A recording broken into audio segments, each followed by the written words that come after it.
And we are back with another amazing episode of Content Minded. An episode that I wanted to do for a while.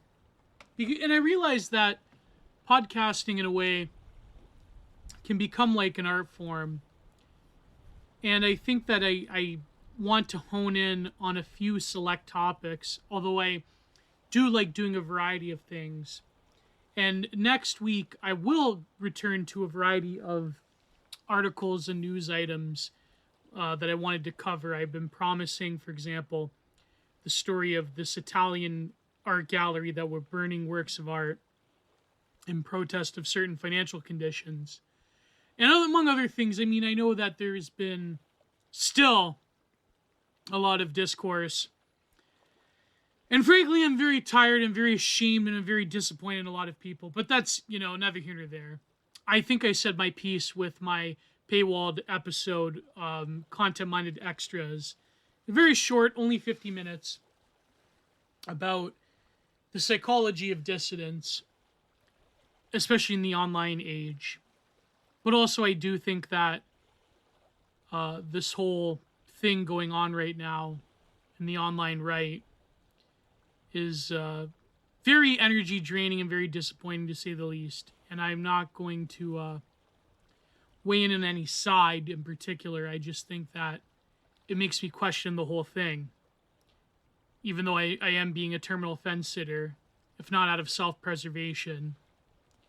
But I do think that basically every faction has a number of severe flaws.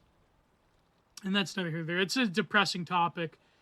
But I want to talk about something somewhat of an equally depressing topic, but also something that I have a sort of weird curiosity or interest in, a sort of weird theory cell affectation. And I wanted to do a huge episode covering various aspects of Kowloon Walled City. And people have been wanting this. Some fans of mine have wanted me to actually hone in and lay down a full-fledged episode. And I don't know what I'm going to do for the paywalled version. I maybe will spill some stuff into the paywalled version, but I think I'll probably talk about certain news items and other interesting things in the paywalled version. There's been a lot of developments in the online world. There's been a lot of coal posted that I wanted to cover. And I think that there's something going on with certain styles of posts that have been going viral lately. And I think that on the eve of the election, the left wing in the online world is sort of becoming subtly more ascendant. And I have thoughts on that. But anyways, I wanted to talk about Kowloon Walled City because it's been a fascination of mine for many years. I remember hearing about it very early on because my old man, he's always fascinated by British history, and when the British were involved with the Chinese, specifically in Hong Kong, the whole agreement that they had. I remember hearing about this outlaw city. It's the most densely populated place in the world. And then years later, this was way back in, I believe, 2016 or 2017. If you remember Honey Pot Studios. Again, not to venture into the online right history and how it relates to current beefs that people have. But if you remember Honey Pot Studios, I believe the Weekly Sweat was a partner of them. But it was, I remember those videos, and you can still find them, by the way, on BitChute. Videos that were made by TV Ameriqua. And I hope TV Qua is doing well. I heard he's a family man now. And that's why he had to he had to retire from his online persona. Of course, he was afraid of being doxxed after Sean was doxxed. And he had to leave. And all of that nasty business that happened from 2017, 2018, 2019 to the current day. And I think that an iteration of Weekly Set is still going on with Beardson on Cozy. I forget who his co-host is. I think Wurzelroot is his co-host. But I remember the Weekly Sweat was kind of a very important uh, piece of online right-wing culture. But anyways, TV Qua, he was one of the first people to do the edits, of course, following the lead of Million Dollar Extreme. But that's sort of a side note.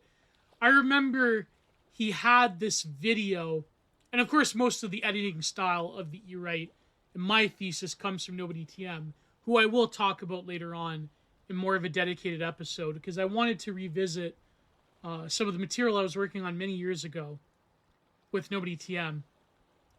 But anyways, I remember seeing this video. It was called Libertarian City Simulator. I think that was called Libertarian Sims. And it was sort of the first real... Because you have to realize, at this time, there were still a lot of people that were considered, or rather considered themselves libertarians, who then later gravitated either to just being a lib or going to the far right, whatever that is, right? And it's funny how nowadays, just currently, Trump was at the Libertarian Party conference, and he totally shredded these people. He's like, you can still lose, or you can join me. And it's sort of, that is the breakdown between the right wing and the libertarians, who sort of still live in denial about how they're basically just puppets for the regime, and how their politics feeds into or enables, in the best case scenario, enables, worst case scenario, actively works with the global progressive liberal regime.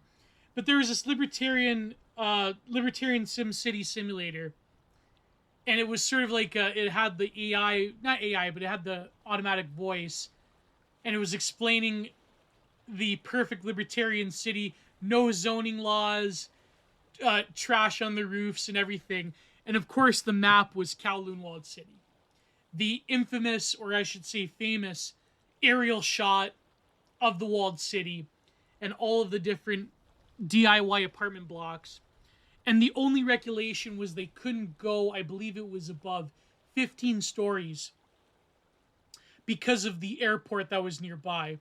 And in preparation for this podcast, I had read by a city planner who was working in the Hong Kong office for the British, of course, in the 1980s, that he couldn't get documents until many years later, when they actually demolished the walled city in the early 90s. Of course, I was born in the early 90s. I was born in 1992. By that time, by 93, the walled city had been totally demolished. And by 95, they have this park that has a number of memorials to the walled city, including the original temple and the cannon that was there from the days of when the sort of legal limbo that Kowloon Walled City and its landmass was held in. Which is why a lot of people commented on, why is it that, for a time, of course there's buildings built up around it now, for a time, why is it that the surrounding of the walled city was bare? And that was because of the legal restrictions of the specific part of Hong Kong. And I'll read a number of documents from people that were there. And more importantly, I wanted to go over this British artist, this woman who actually lived there for a time as part of her art degree from Chelsea School of Fine Art. And her very fascinating plein air studies, in a way, a cartography, and I'll explain how plein air painting, how that can become sort of an anthropological act, a sort of cartography of experience. But I'll go into that. And I want to read some stories from people that were in Kowloon that was assembled by, I believe his name was Gerard, who was a photojournalist, and he interacted with a lot of people that lived there during the time he was taking photos in the 1980s. And I believe it's the height of its population, which was around 30 to 50,000 people. Of course, the census was incredibly notoriously hard to take, because there were people that were living in Kowloon who were literally, their parents lived there, they were born there were no records, and of course there was a lot of renegade doctors and dentist offices and so forth. You could live your whole life in this small city with all of their amenities, however poor and destitute that they were, and literally not have a reason to interact with the Chinese communist system outside of the walled city. And of course, it wasn't really walled off. For when 100 years ago or so, there was a wall protecting the city, but it was sort of progressively stripped off by people, by the illegal squatters, to build the first iterations of houses and eventually apartment blocks. And so, but before I get into the specifics, certain articles. So yeah, this was my experience, and of course, it was a very funny bit about libertarianism. But I wanted to talk about from the perspective of people that have this weird sort of spurgy fixation with Kowloon Walled City. That in a way, it's sort of a theory cell dream. A lot of people on the political left gravitate towards it. For example, the 2007, what was it called? The Call to Action paper, the one that Glenn Beck reviewed way back in the day. That, by the way, if you read it, was by this French anarchist group, Collective. People thought, like, Glenn Beck was crazy or whatever. But if you read it, basically it's the foundation of the modern, like, what would you call it? I hate using the term woke. But the modern, like, global progressive ideology. It has every sort of shibboleth of the current woke liberal, quote unquote, nowadays. But they cited Kowloon, and they cited about different disputes with land ownership and rent control and habitable space. And I think the reason why Kowloon Walled City has been a source of fascination for a lot of people is because there is an element of nostalgia. There's an element of a first actual science fiction level superstructure. By the way, William Gibson, who on my other show with Prudentialist Digital Archipelago, we covered his documentary where he was driving in a car. This was around 1989. He's talking about the future. It's called No Maps for These Territories. William Gibson actually wrote a trilogy that I believe I've never read it. I should read it actually. I haven't read a lot of science fiction, but it's about a bridge structure that is very similar to Kowloon Walled City. And of course, some of the themes comes up in his work when he wrote New Rose Hotel, which then became a movie with William Dafoe, Asia Argento, and Christopher Walken. Great film, by the way. I believe it's still on Tubi, New Rose Hotel. But it also has similar themes of, in Japan in particular, has these sort of box apartments or whatnot. And I know the Japanese in particular are very fascinated with it, even though a lot of them do snub their noses at the Chinese for being provincial or whatever.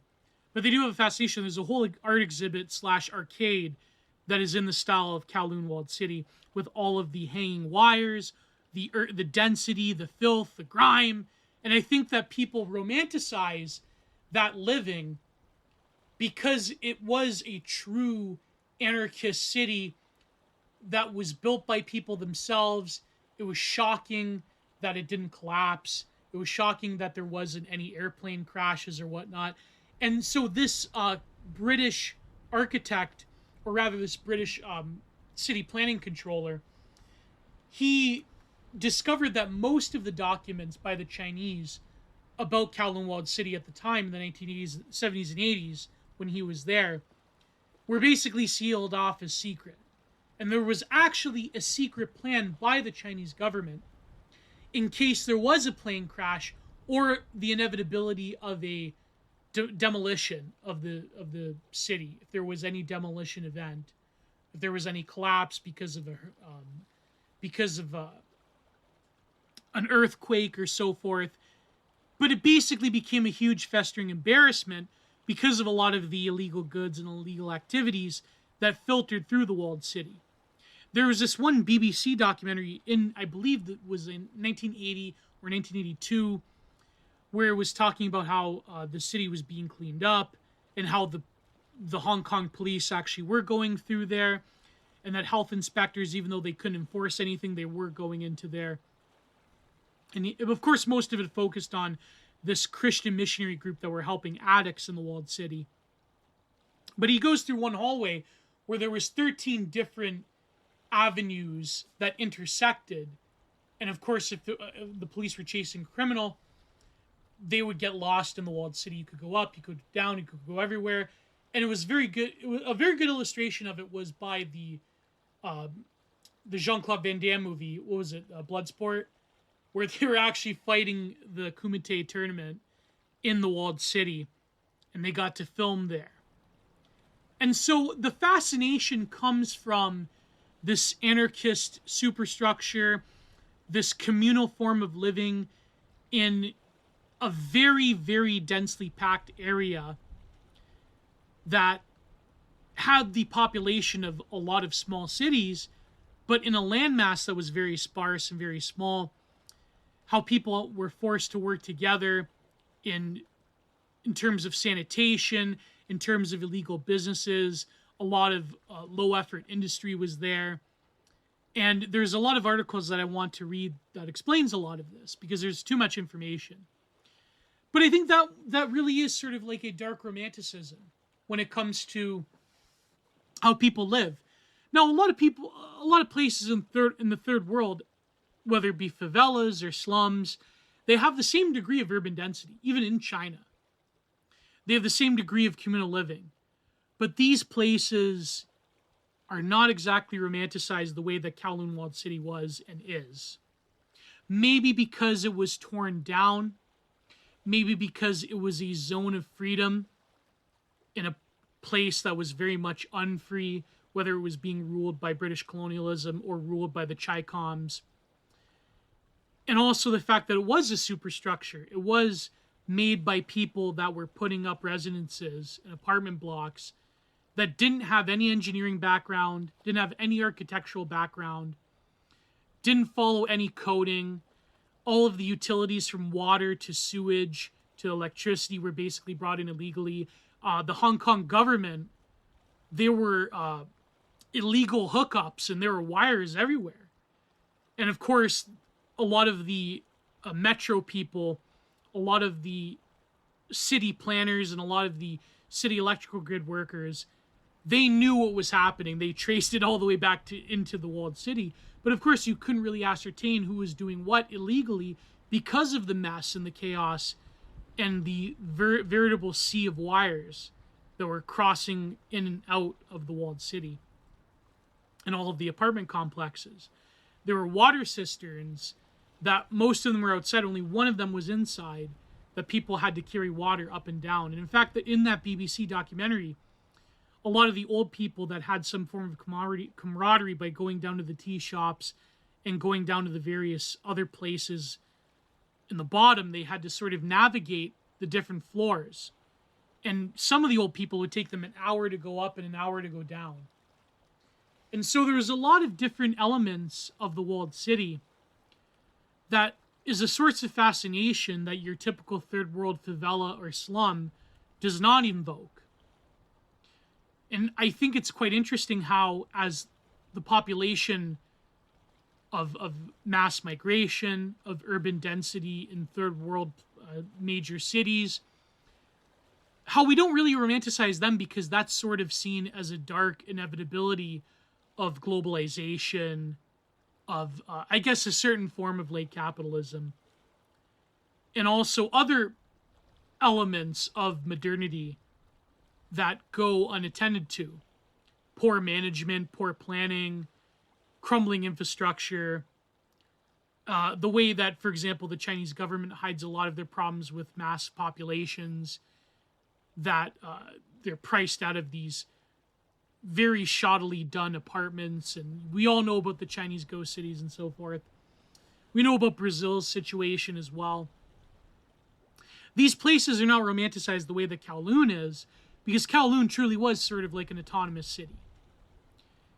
It was a zone of dark romanticism where you could do anything you wanted. You could basically disappear into this huge megastructure without end.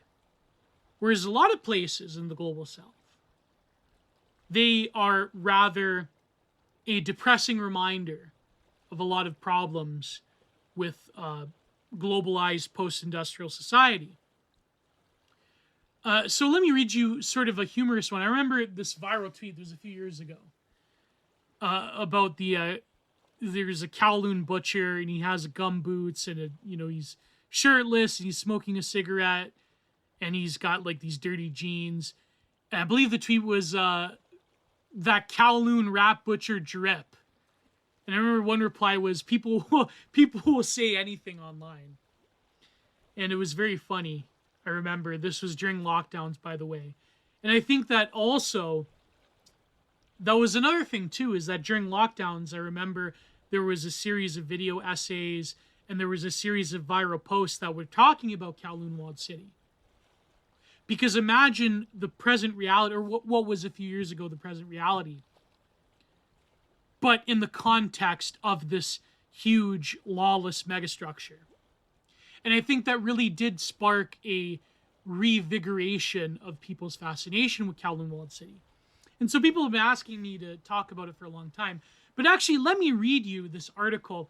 It comes from the Gerard book, City of Darkness. You can find it on the website, but it actually it talks about these same butchers. I believe it was two brothers.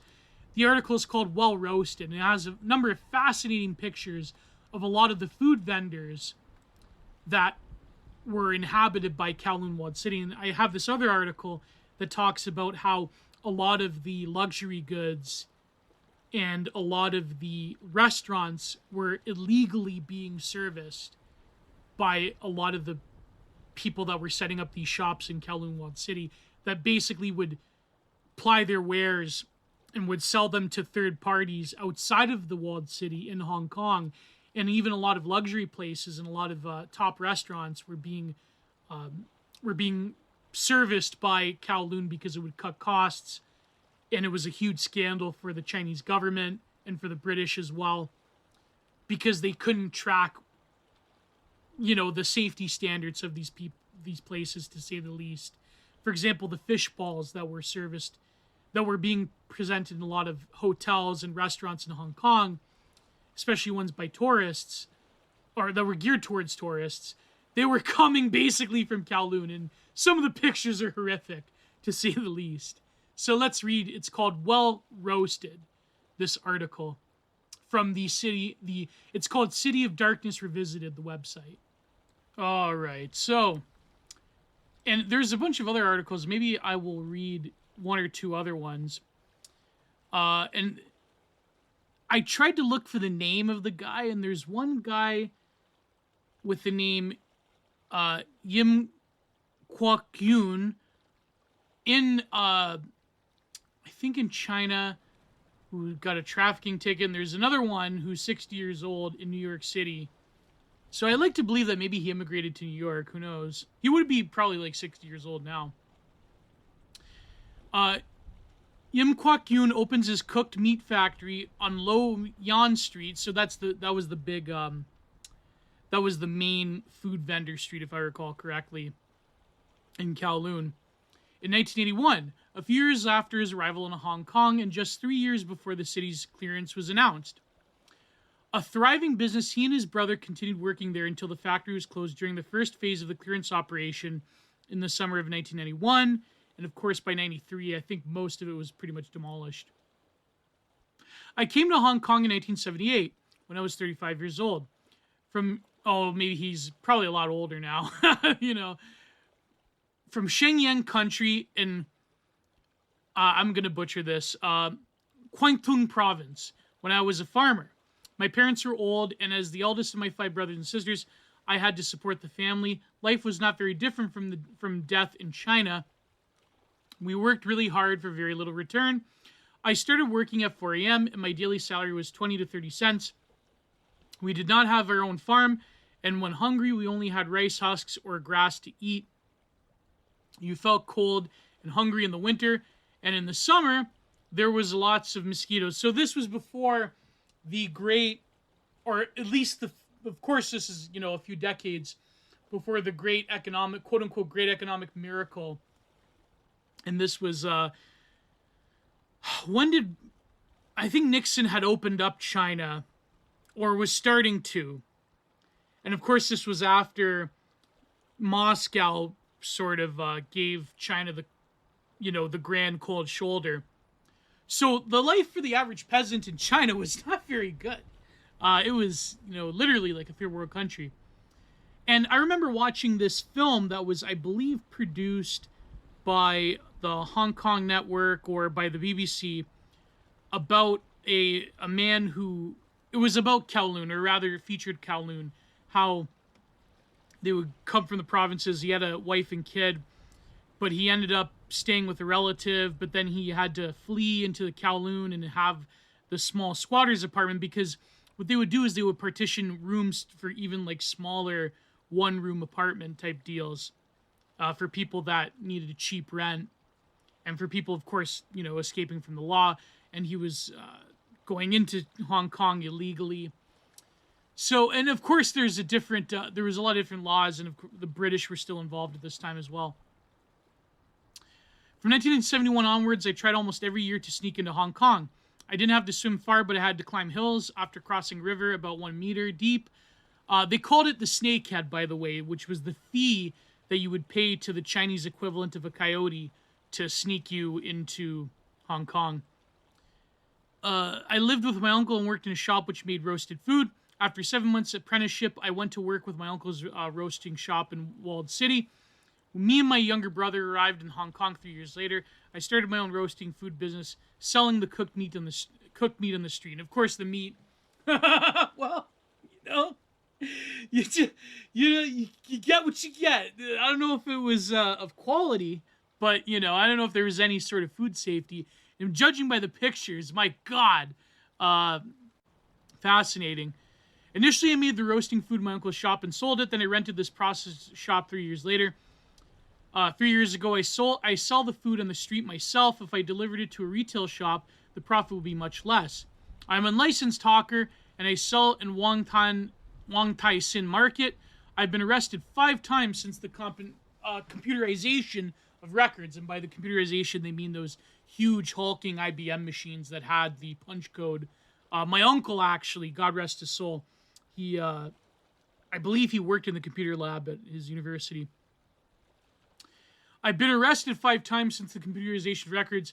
You have to deposit a bail of $700, or 700 yen. Sorry, yuan. What am I talking about? Yen, yuan. And the fine is 500, increased by $10 for each arrest. In Wong Tai Sin, they confiscate the food but return the tools and cart. Well, I guess they're returning a blind eye to certain businesses, right? The cart is worth more than $1,000. I start work every day at 4 a.m. I do not need an alarm clock. My body wakes me up. I start to roast the meat. See, they come here to fry their meats so that certain populations can get diabetes. No, I'm not going to make that joke. Only the most dedicated of old head knows that deep lore. But anyways, they come to fry their meats and sell it in the market from 6:15 a.m. to 8 a.m. As I am a hawker, I'm not allowed to sell on the streets after 8 a.m. I then come back for breakfast and at 9 a.m. start work again to prepare the meat to be roasted in the afternoon. At about 10 a.m. I return home to cook lunch and have a rest before coming back to the shop to roast. About 3 p.m. I go to the market again, returning home around 7 or 8. My brother and I manage the shop here. The roast food was prepared including chicken, goose, and pork. To make the food, of course, the pictures have these splayed out pigs that are cut in half. Very similar, it almost reminds me of Francis Bacon painting when he was doing the... And of course that was a tribute to a lot of other painters such as Rembrandt that depicted butchered carcasses from street vendors and so forth. But almost the griminess, the dilapidation, it's the industrial warehouse type vibe, pigs being splayed out on the floor. It reminds me of those Francis Bacon paintings. My brother and I managed the shop here. The roasted food was prepared including chicken, goose, and pork. To make the food, we use flavoring, salt, sugar, and so on. And you could tell there's some kind of viscous marinade, red marinade that he's got on there. Yes, you can afford it. You can use good Chinese wine, but otherwise a cheap one will do. For pork, we have to call a buyer to purchase a pig from the Shengshanwan abattoir, where the pig is delivered. We cut it, wash it, and put it into the refrigerator. We normally, oh, well, that's nice. At least they have a refrigeration. We normally have 10 or more pigs in stock. The whole process of preparing one roast pig takes about 3 hours. So, no, they're selling quite a bit of meat here. The cooking itself takes an hour. You have to roast a pig until it's 20 to 30% cooked. Take it out of the oven and piece it up and pierce it to let the air out from the skin. Otherwise, it does not look good. To crisp it up, I guess.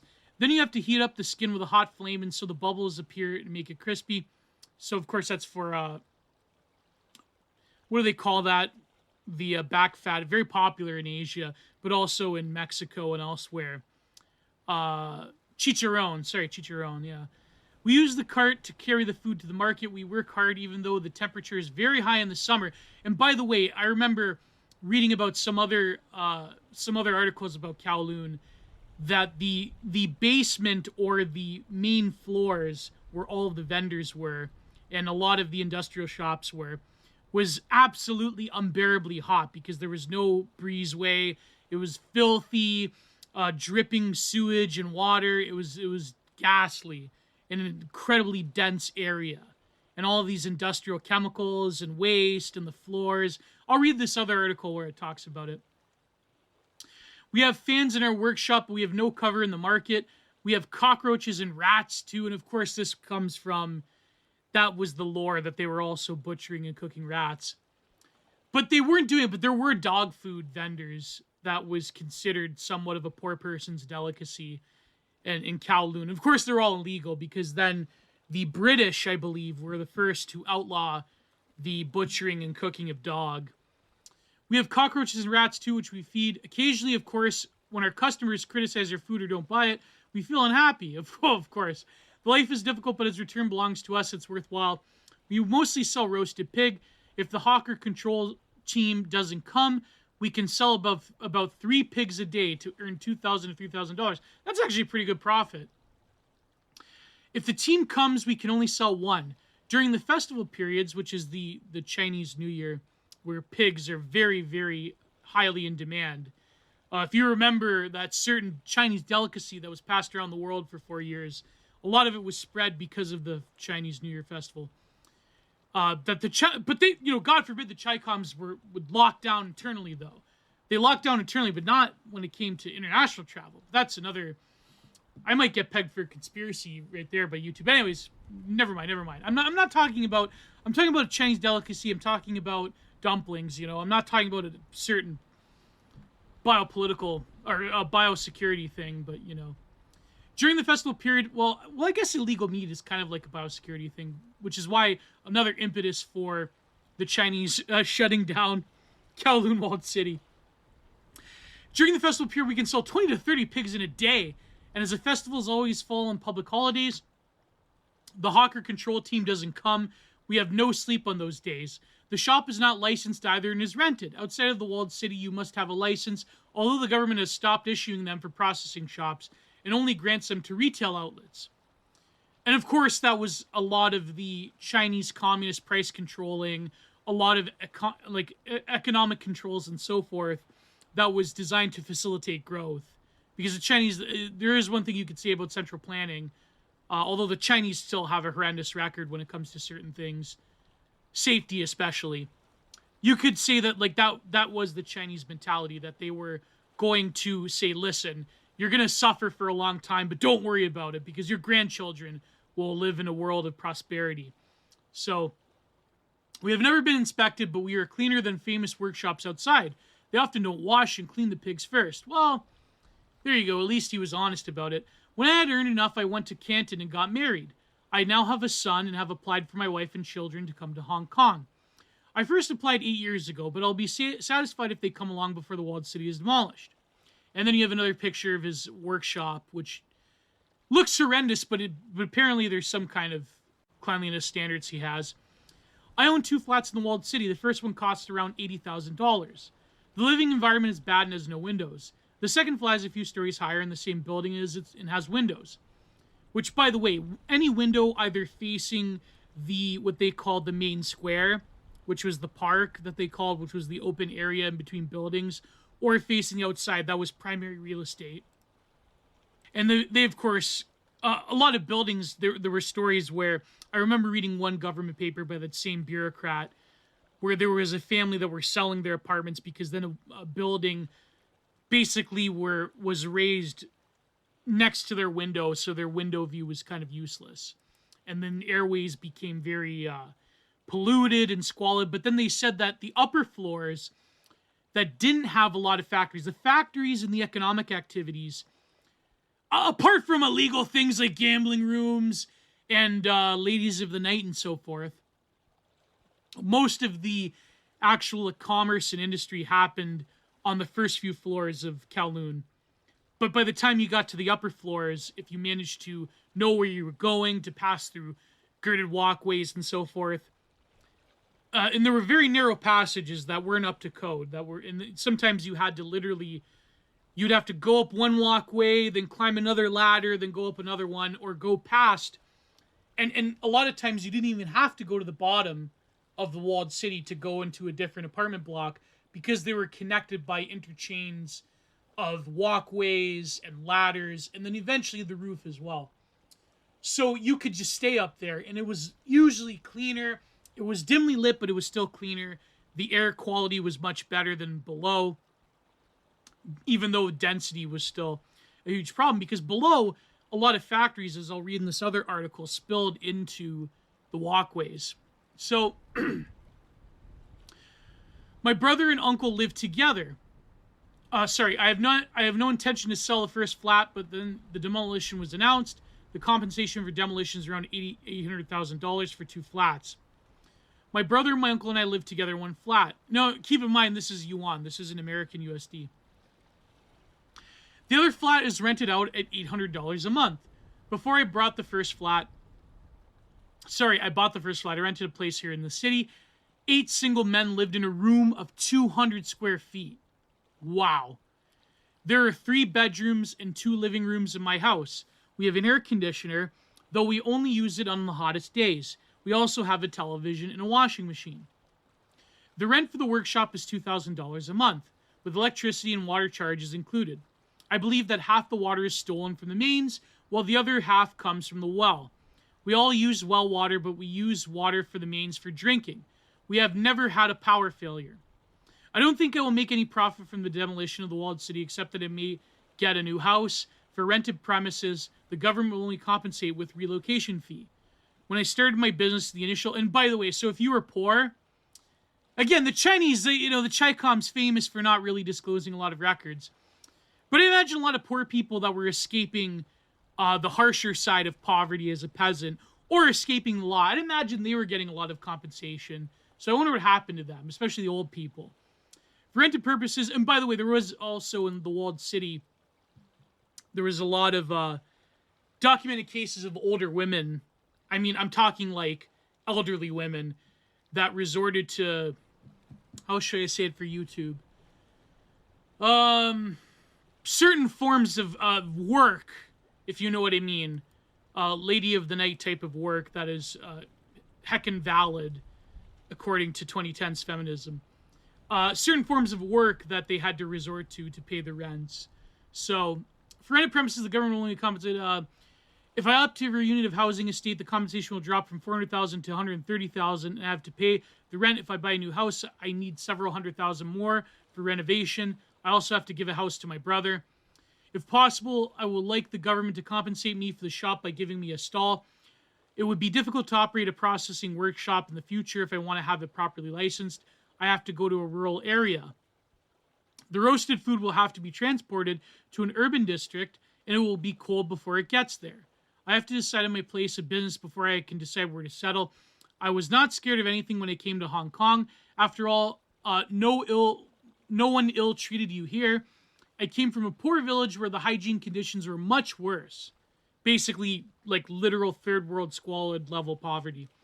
Only the air was better. Coming from such a poor place, I thought Hong Kong was heaven. The walled city is all right. I came from a worse environment, so I've never really thought of it as bad. If I had a job or money, I would consider leaving, but I'm not educated and I would have been very difficult to survive anywhere else. And there's a lady carrying 2 roasted pigs. Wow, that's crazy. That's absolutely crazy. And there's other stories as well. There's this story of a Catholic priest who were taking care of the elderly people in Walled City. And there were all these little churches and little shops and so forth. There was an article I also read from it as well, where the Chinese government was trying to. This was an archived government newspaper article where the Chinese government tried to crack down from the illegal meats and the illegal foodstuffs that were coming from the walled city. So there's one story about fish dumplings and how they go to the major tourist attraction places like restaurants and hotels and so forth. And they're literally just working outside, like a whole family working at a table. But this article, there's a number of them. So one of them is called The Strange Saga of Kowloon Walled City from Atlas Obscura. And this one is by, I believe, one of the more famous ones that was being passed around during the lockdowns, where people started to have more of an awareness about Kowloon Walled City. So this article from Atlas Obscura, and uses the Greg Girard photos from James Crawford. The most densely populated city on Earth had only one postman. His round was confined to an area barely 1/100 of a square mile in size. Yet within that space was a staggering number of addresses. 350 buildings, almost all between 10 and 14 stories high, occupied by 8,500 premises, 10,700 houses, and more than 33,000 residences.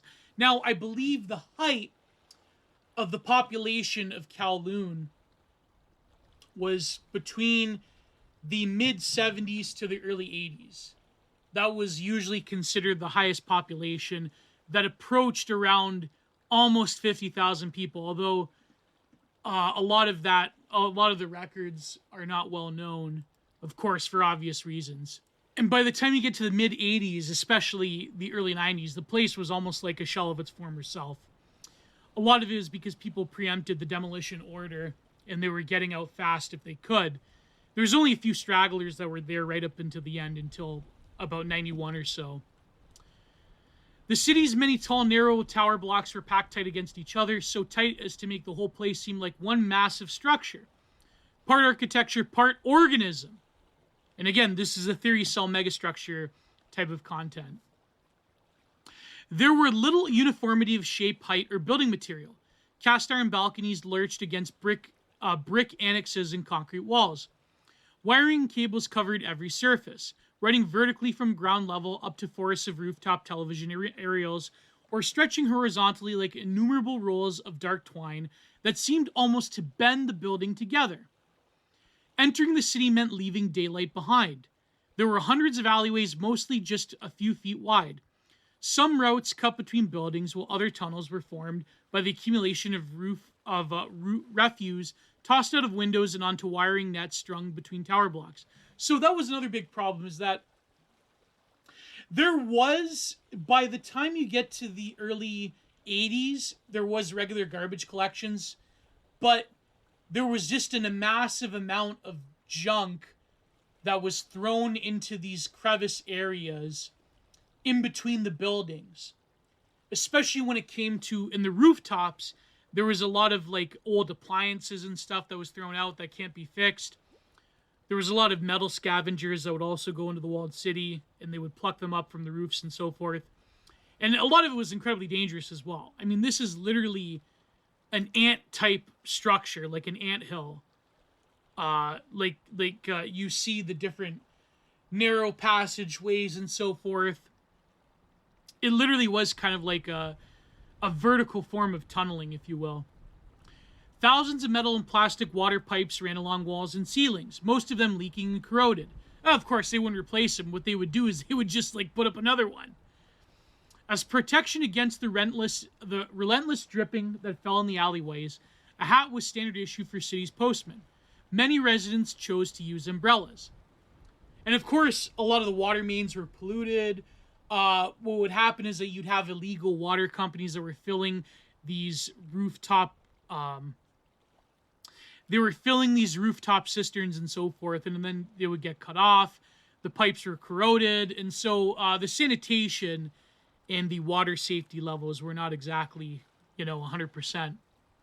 They weren't up to standard.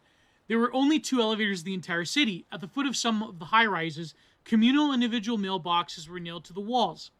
But often the only option for postmen was to climb. Now, it's funny because they say that the crime level wasn't exactly that much more dramatic. But by which I mean violent crime, theft, and so forth, because you had a lot of these little factories and a lot of mail that would just be out in these walkways for like normal people that were in the walled city to walk past. And they say theft wasn't really that much of an issue. Of course, there was a lot of triad activities, which I'll read here. But it was fascinating because, I mean, of course, barring the illegal operations, whether it be gambling, certain substances, certain forms of X work, illegal factories, barring that, I mean, I'm talking like violent crime. Apparently, not a lot of people, and I guess it's because, and this is again another sort of point towards like a lot of lefty anarchist types, that if you don't have any regulation, if you're forced to live in an incredibly dense environment, then naturally there would be a form of cooperation. And there was a lot of like Red Cross, a lot of church groups, a lot of people from Britain, which I will get to, that were working in the walled city, specifically with a lot of addicts that it would house. And so there was funerals, there were forms of cooperation. So it's actually surprising that there wasn't just nonstop violence wherever you go. Even 7 stories up, the maze of pathways continued, knotted arteries that burrowed into the heart of the city along interconnecting bridges and stairways. Sometimes the postman would reach the top floor and climb onto the roof. Gangways and rusted metal ladders let him move quickly from building to building before he dropped back down to the darkness. It's fascinating how a lot of people just didn't perish because of the building standards or lack thereof. While some alleys were empty and quiet, others overflowed with life. Hundreds of factories produced everything from fish balls to golf balls. Entire corridors were coated with the fine flour dust used for making noodles. Acrid chemical smells filled the streets that lay along metal and plastic manufacturers. Unlicensed doctors and dentists clustered together. Electric signs hanged over the premises to advertise their services. Many patients come from outside the city, happy to pay bargain fees in return for asking no questions. There was a lot of rumored to be certain medical procedures that were escaping the eyes of the Chinese government as well. Shops and food stalls were strung along the Big Well Street, Bright Street, and Dragon City Road. The adventurous dog and snake meat were specialties of the city. Moving deeper, long corridors offered glimpses into smoke-filled rooms. The incessant click of mahjong tiles echoed along the walls. Gambling parlors lined up along strip clubs and pornographic cinemas. X work, including little ones, God, I have to say it for YouTube, solicited in the dark, leading clients away to backroom brothels. And everywhere there were bodies lying in the gloom.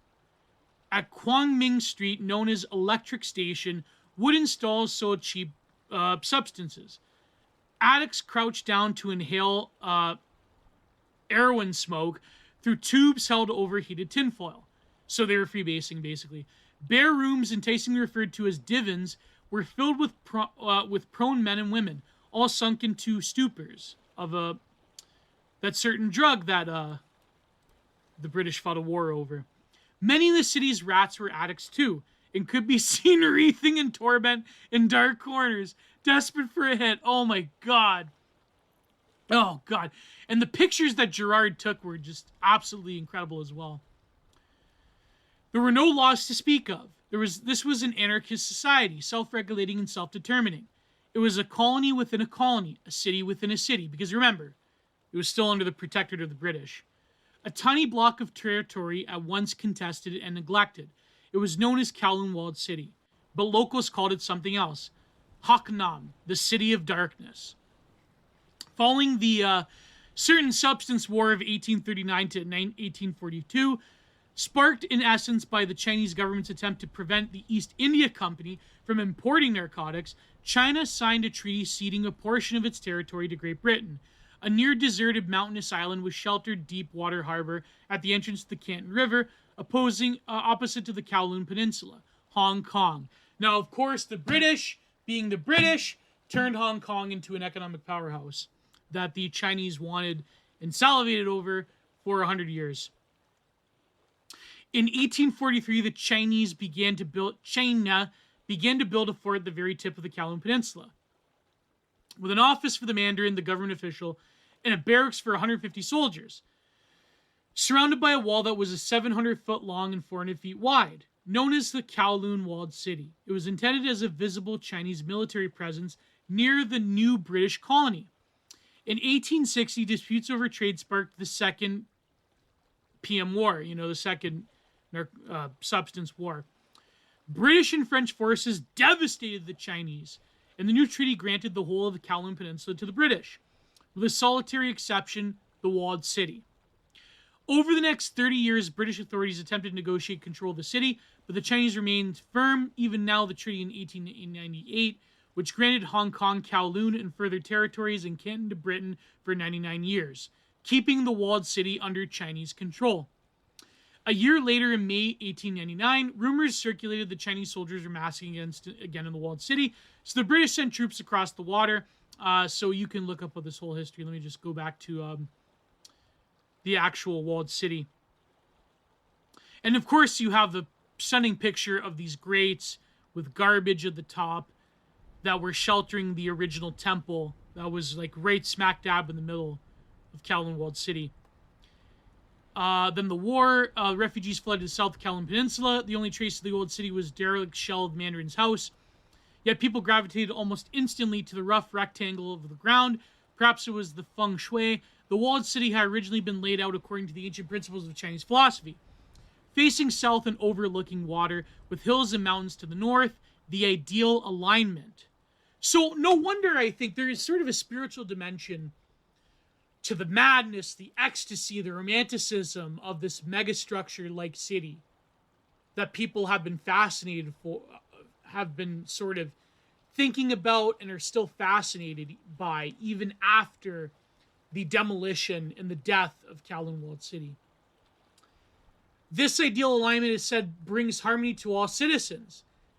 And I don't know, I mean, there was a lot of heinous and illegal stuff going on, but I guess for a time, given that amount of urban density, it kind of did operate as a harmonious organism. A very dark and shady one, nevertheless, but still operating as a harmonious whole, even though there was its issues with crime and so forth. In their desperate plight, some refugees may have believed that Kowloon would be a much-needed source of luck and prosperity. Others, however, recall that this had once been a Chinese enclave in British colonial territory. The stone walls of the walled city had been gone, but the refugees were convinced the diplomatic ones remained. Then, by 1947, there were more than 2,000 squatters' camps in Kowloon. Their ramshack huts ranged in almost the exact footprint of the original city. No one wanted to find themselves outside of the borders. Those on the wrong side of the line risked losing the protection of the Chinese government.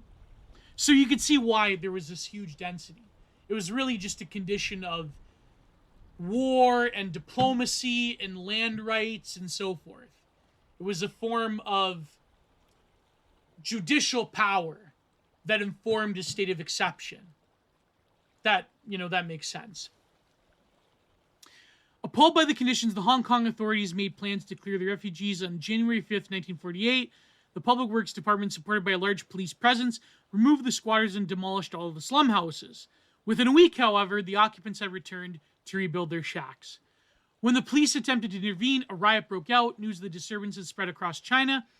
The plight of the residents of Kowloon became a cause célèbre. The British consultant in Canton was set on fire. The consulate and a group of students in Shanghai staged a protest strike. And of course, the communists weren't at their maximum power at this point. An official from the Chinese government traveled to the walled city and officially encouraged the refugees to continue the struggle against their British oppressors. The provincial Canton government sent a delegation on a comfort mission to the region, supplementing the distribution of food and medicine aid with messages advocating militant action. The Chinese foreign minister continued to argue that they retained judicial jurisdiction over the city and its people, Amid mounting tensions, the Hong Kong government relented, the eviction program was halted, and the police withdrew. From a temporary refugee camp, Kowloon now began to evolve into something more permanent. A new city was being founded on the ruins of the old. And here you have a picture of one of the fishball tenders frying his fish balls with the gumboots, dirty, cigarette dangling. Oh my god, the filth, the grime, the burn flashes on the walls. Absolutely disgusting. But anyways. Then it goes into Alexander Grantham. Sir Alexander Grantham, governor of Hong Kong, was damning. Kowloon, he wrote, had become a cesspool of iniquity with divans, brothels, and everything unsavory. This Chinese claims to sovereignty over Kowloon did not extend to any day-to-day administration. They merely used its uncertain status as a convenient tool for political point scoring. So again, this is basically you are outside of the law. You are a state of exception. But instead of the same, let me rephrase it. The same activity does happen in those other states of exception that people like Agamben point to. Refugee camps, black sites, Superfund areas with, waste and chemical waste and so forth. Those places of exception where the sort of biopolitical order is most felt. Sometimes in the state, especially with Kowloon Walled City, that state of exception can be a form of abandonment that lets a human populace flourish. However illegally, however disgustingly when it comes to a lot of illegal businesses. But instead of the administration of bodies, it's the abandonment of bodies. All sorts of criminality and peripheral activity in a society can take place on these borderlands, on these peripheries that are caught up within a legal limbo. And so it's a negative form of biopolitics, as opposed to a refugee camp, an internment camp, and so forth. So the result was a city outside of the law. There was no taxation, no regulation of businesses, no health or planning systems, and no police presence. People could come to Kowloon and, in official terms, disappear. It was little surprise that criminal activity flourished. 5 triad gangs, the King Yi, Sun Yilan, 14K, Wo Xing Wo, and Tai Ho Choi took up residences. Kowloon's extra-legal status made it the perfect place for the manufacture, sale, and use of substances. The city then had been founded to police the trafficking of substances, became the epicenter of Hong Kong's narcotics trade. Organized crime had dominated much of Kowloon, but it did not define the city. Entrepreneurs attracted by low rents offered by private landlords saw a unique opportunity. Hundreds of factories were established with entire families managing the production lines. Conditions were often appalling, yet productivity and profit remarkable. And of course, you did have to pay cuts to the different areas that certain triad gangs controlled within the walled city. So continuing on, to blissfully ignorant of Hong Kong's well-heeled residences, the dumplings and fish balls served in the restaurants were frequently sourced from Kowloon. The citizens of the walled city demonstrated an extraordinary capacity for change and adaptation. The boundaries of their world were tightly constrained, yet as more people continued to enter the city, their architecture met the demand. Sort of like favelas, right? As modern high-rises grew up in Hong Kong, the builders of Kowloon copied what they saw, erecting tower blocks of their own. So they cargo culted highly skilled, well-paid architectural buildings. Thin columns established on foundations often consisting of thin layers of concrete poured into shallow trenches started to extend skywards. Oh my god! Oh, thank god nothing happened. Can you imagine a Richter scale earthquake there? It's over. With no requirement for planning permission, structures were thrown up with amazing speed. Subsidence and settlements were common. Because the high-rises would often lean against each other Residents called them lovers' buildings. So that was how you secure permanent structures. Not having, any sort of shelling or planning for subsidences. No, you just lean the buildings together. Sort of like when you stack wood together. You like find a lean, you lean them backwards. Then as you build up, you make them straighter. And yeah, that's the way it works. Don't worry about it. It'll work. As the blocks began to merge together, the city became less a collection of buildings and more a singular structure. A solid block filled with thousands of individual units designed to meet every requirement of a city. Living, working, learning, production, commerce, trade, and leisure. And by the way, I believe the Red Cross or another charity, and I believe some Christian charities, they organized schooling for children when their parents were working. And of course, there's a lot of photos of little children prancing about, doing their schoolwork next to their parents who are working in these factories, these one-room factories. Increasingly, residents were physically sealed off from the outside world. Light did not penetrate down to the narrow lanes leading between the high-rises. It was the beginning of the city of darkness. A system of self-government gradually emerged. So you can see why libertarians and far-left anarchists both are enamored and fascinated by the idea of Kowloon Walled City. In 1963, for the first time in over a decade, the Hong Kong authorities attempted to intervene in Kowloon, issuing a demolition order for one corner of the city and proposing to relocate the displaced residences to a new estate development nearby. When the plans were made public, the community instantly formed a Kowloon anti-demolition committee. So, again, to use the old Russian proverb phrase, China's final warning. They issued, 100 demolition orders. It was only till the early 90s that it actually happened. So at 9:20 a.m. on January 14th, 1987, my parents were married for a year at that point, 1987. 400 officials from the Hong Kong Housing Department erected cordons around the 83rd Streets and alleys leading to and out of the walled city. Then they entered the city on a mission to contact and survey every single resident. Early that morning, it had been announced that the city was to be cleared and redeveloped as a public park, just as the Hong Kong government had intended for over half a century before. Except this time, there would be no Chinese residences. 2 years earlier, in December 19, 1984, the government of China and Great Britain had signed a joint declaration to transfer sovereignty of Hong Kong back to China on January 1st, 1997. I believe I was 6 years old in 97. The Chinese foreign minister had always used Kowloon as a political pawn to remind the British and the world of their claim over the land granted to Britain in 1898. The 99 years were almost up. I remember my parents talking about that, the celebrations and everything. My old man was watching in the news. The plans for clearance and demolition were kept secret. Compensation was a key element of eviction process.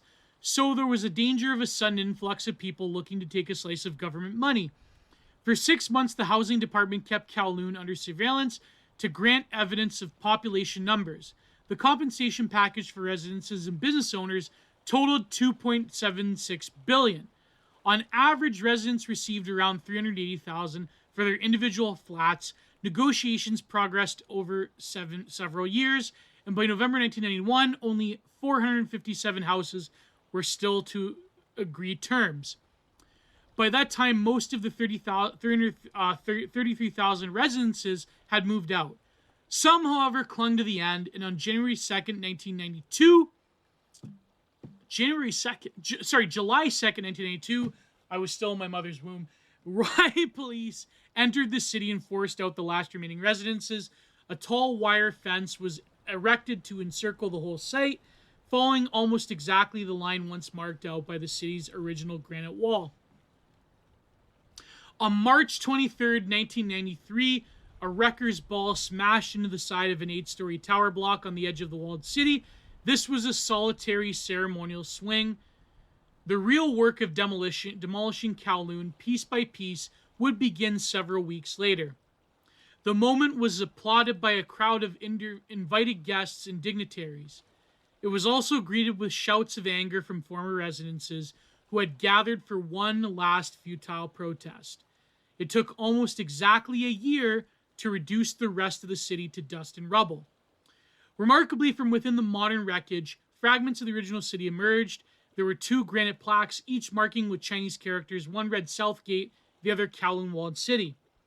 Once the ruins of the tower blocks had been cleared away, developers uncovered segments of the foundation's original wall, along with 3 of the iron cannons that had once bristled from the city's ramparts. A solitary building still stood at the center of Kowloon, the one structure to have survived throughout its whole turbulent history, the office of the Mandarin. Over the course of the next year, the ruins began their rapid conversion into a landscape park, modeled in the famous 17th century Jingnan Garden built by the Qing dynasty. And here you have a photo of children playing on the roof. There's like a dirty pillow there. And I believe it's one of the more famous Gerard photos from City of Darkness. The paths running through the new gardens were named after the street buildings of the demolished slum. The Kowloon City Park was officially opened on December 22nd, 1995. But, that's a one day. I believe one day before my 4th birthday.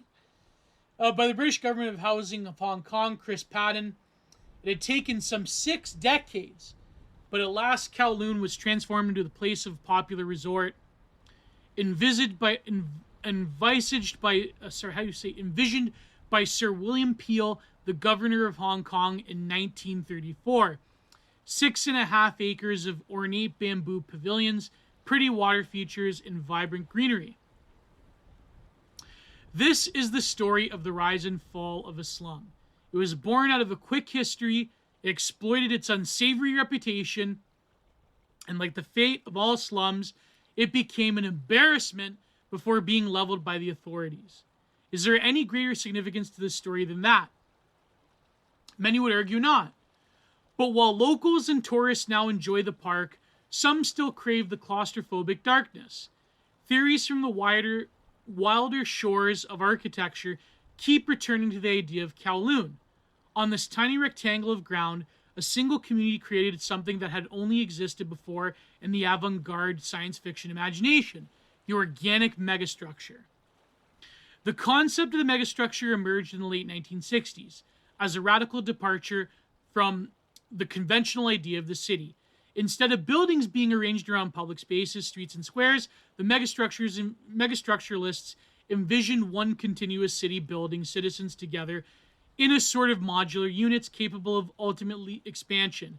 It was a city designed to live, evolve, adapt, fulfilling all the needs of its people, and with the capacity to endlessly plug in more units to meet changing desires. Now, you could say that even Corbusier was also one of them, because, for example, his famous, or rather I should say infamous, apartment block in Paris, he had the idea that there could be like autonomous shops and residences, and that there could be integrated spaces besides just housing people. Of course, it didn't work because people didn't like it. You know, the whole like above the garden way. It's like a garden in a park that's like on the very top of the building and the roof. But people he hated the idea of like the bottom being filled with shops and being filled with parks and so forth. But the residents just gravitated to the like brutalist concrete underbelly of the apartment building anyways. So but in this case in Kowloon, people did gravitate towards the very top of the buildings because it basically was the only time you could get fresh air in a lot of places, or escape the heat in the summer. Architects pushed this idea to extremes, most sensationally in the works of Alan Boutwell and Michael Mitchell, who in 1969 proposed a continuous city for 1 million human beings. They envisioned how do I keep mistaking the word? They envisioned a single linear city sitting on 100-meter high pillars running in a straight line between the Atlantic and Pacific coasts of North America, Kowloon in effect was proof of concept. Within its architectural society, within its anarchist society, argued the megastructuralists, was the kernel of an architectural utopia. And there was recently, during the lockdowns, a few years ago, there was a proposal for a huge linear wall-like city. There was this like 3D animation for it that was going around that became viral. There was another building in I don't think it was Hong Kong. It was another province of China that housed 20,000 people that people were comparing to Kowloon, but it was much more vertical. And I remember I tweeted about that one animation. I said, imagine if there was sort of like a collapse event and people were cut off from the different corridors of the autonomous megastructure that you couldn't go outside of. And what would the culture look like? What would even the genetic makeup of those people living in the different sections of this megastructure would look like in, say, 100 years or 1,000 years, being cut off from one another? Very interesting idea. I shall say that the megastructure idea is quite a fascinating one, that a singular structure, not a city per se, but a singular structure can operate like an organism, like the human body, in a continuous evolutionary process as populations expand and contract, as the needs of a population expand and contract and take on newer forms of industry, even biology, when you really think about it. Imagine if Kowloon still existed.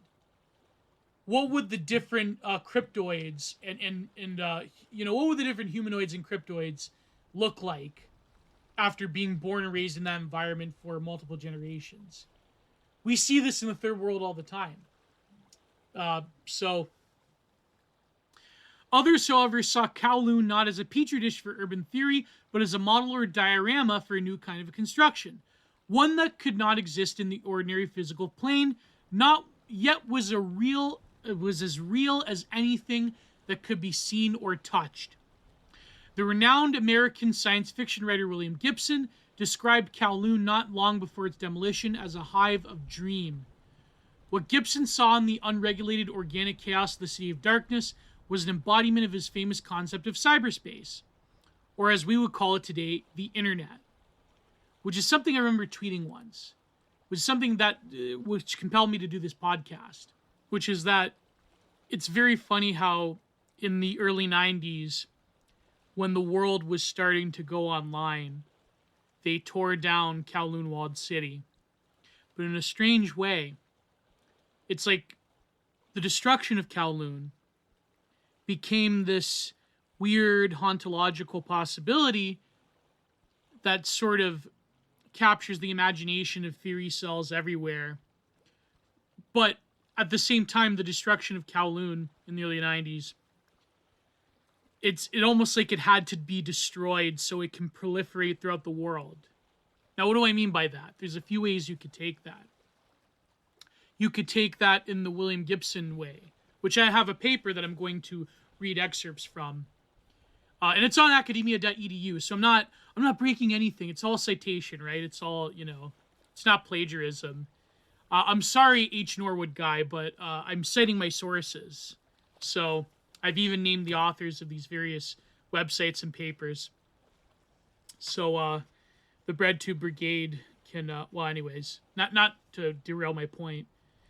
So you could take it in a number of ways. You could say that in the William Gibson-esque type of way that the idea of Kowloon, the idea of a megastructure, proliferates into the digital space, into the non-place of the internet, where everything can feel at one end at home because it's in the space that the space that you individually inhabit. I can have access to the world.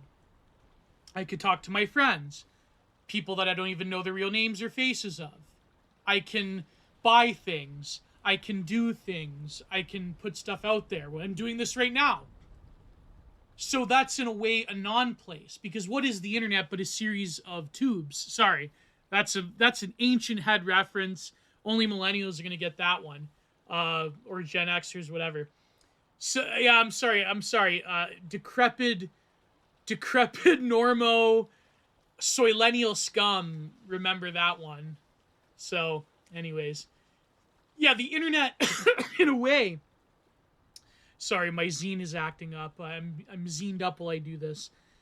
In a way, the internet, which explains everything, by the way. Uh, in a way, the internet is like that non-place that intersects with so many aspects of everyday life, but it is a series of information vectors, as well as the physical hardware of, yeah, like it literally is like a series of wiring and tubes. It's literally a series of memory banks, wiring, server hubs, you name it, telecommunication centers. I'm not very well versed in the technical aspect. I'm not a major in computer science or whatever. But the internet and the sort of collective network of hubs and chain links and so forth that create the internet, you can't really define it as a place, even though something that is by definition a series of pixels on a screen, something that has a number of UI features in terms of design, in terms of clicking, messaging, and so forth, images, sounds, words, they all feel like it has a place, even when it was just forums or Usenet boards, or even before then with MUDs, when it was all text-based. You still get that impermeable feeling of it being a space, because the mind is always wanting to seek a space. Our souls live for space. I mean, even if you're of sort of like there's something Faustian about the internet. There's always that quest for complexity, open space, networks, but something that at the same time feels intimate. Now, you could have the other interpretation of what I just said, in terms of Kowloon had to be destroyed so that Kowloon can become everywhere, by saying that the third worldification of the world, the favelization, the Brazilification, the one global giga favela longhouse that's going to inhabit every space of the earth, that's another more negative, darker interpretation. But, imagine Kowloon, imagine the global giga favela, but without any of the, dark, romantic, erotic, cool stuff.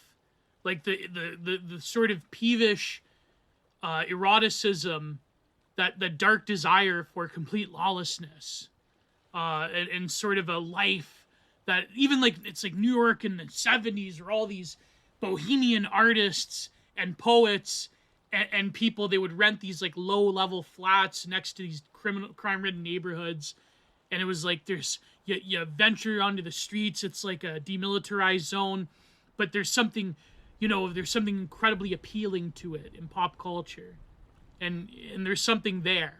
And even like as academics write these long tomes about the poetics of the geography and the poetics of space and the intersectionality of it and so forth. But imagine the global giga favela with the rainbow flag. And imagine you didn't have any of the pleasures of the sort of lawlessness of Kowloon. You didn't have any of the freedoms, but you had the pseudo freedoms of, okay, so for example, the substance culture of it. Nowadays, it's everywhere, but now there's nothing to it. It's like the after the orgy society that Baudrillard talked about, where we're exhausted because there really is no form of transgression anymore. The only form of transgression is, well, to become someone of the far right, but that's pretty much it. Other than that, there's like a LARP to it. Instead of trying to live as a bohem where you're pretending to be poor because it's a cool aesthetic or whatever, like some Bushwick hipster, now you're actually going to be poor like everybody else. Instead of like living and doing the van life thing, now you're actually going to have to be a subsistence person, like they have, like basically you're going to have to live the realities of depressing economies, yet in a globalized world with a transient movement of peoples. I mean, if you look at the future of Canada, it ain't very good. for example, where I live. So I think that you could take them both ways. But yeah, so that's a thought that I had about Kowloon, why it has such a stark significance. And we are an hour in, over an hour. But I want to talk about the work of art that Kowloon has generated. But let me finish off this article for you. And I want to read some more of the, before I get to the theory cell stuff about William Gibson.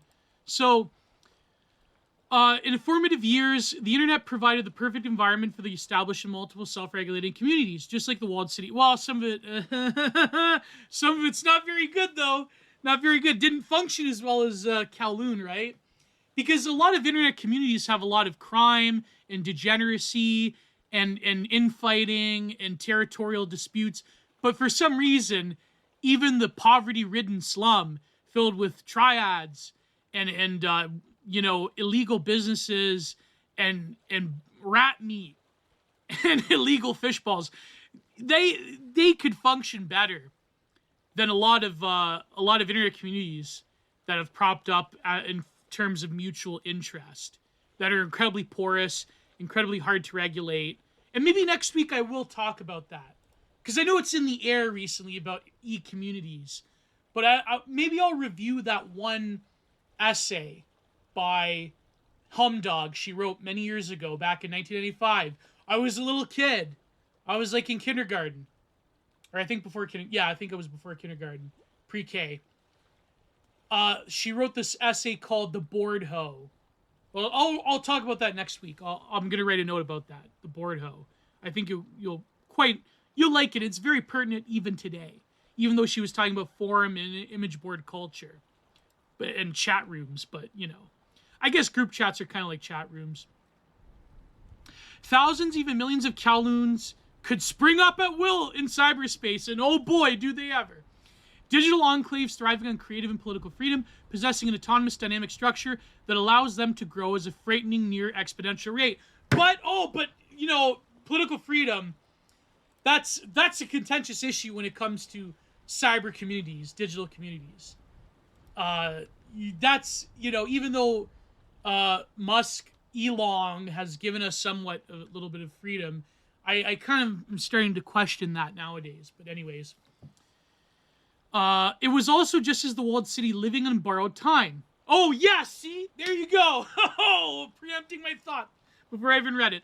I'd always maintain that much of the anarchy and craziness of the early internet had a lot to do with the fact that governments just hadn't realized it was there, commented Gibson. Yes, and he was a visionary, and he was 100% correct. It was like this territory came into being, and there were no railroads, there were no lawmen, there were no, by the way, they call the people who police the railroad hubs, the railroad stations, they call them bulls. There were no lawmen, and people were doing whatever they wanted, but I always took it for granted that the railroads would come in, there would be lawmen, and there would be law west of Dodge. Yep. And he was right. Yet, to Gibson's mind, the people of Kowloon and the megastructures were groping towards the next stage in human evolution. He saw the walled city, the accident of urban birth as a crude, subconscious schematic of the future. It is preempting what could come. A blueprint for coders and hackers, the architects of the web, to follow. In his 1996 novel, Itoru, Gibson imagined a virtual Kowloon, a walled city 2.0 recreated as an ultra-libertarian web sanctuary. And I wonder if TV Qua got that idea for that video from that William Gibson book. These people, quote, the ones they say made a hole in the net. They found the data. They found the documents. The history of it, maps and pictures. They built it again. So imagine in the future where we have even more of an immersive experience on the internet through virtual reality or whatnot, that they managed to find the documents, the secret history of Kowloon Walled City.